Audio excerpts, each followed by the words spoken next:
How to change group chat name on Instagram. Now let's say you have this specific group chat. However, you find the group chat's name a little bit overboard or you don't really like that specific name for that group chat.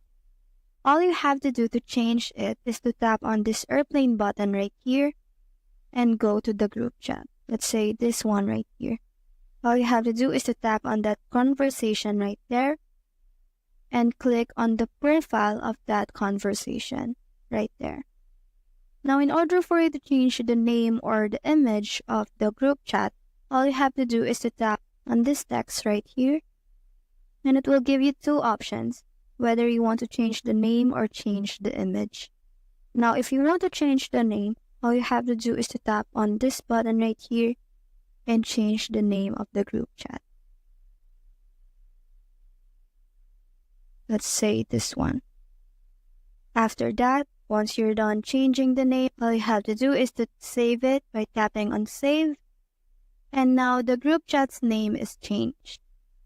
Take note that everyone who is included in this group chat will be able to change the name and image of this specific conversation.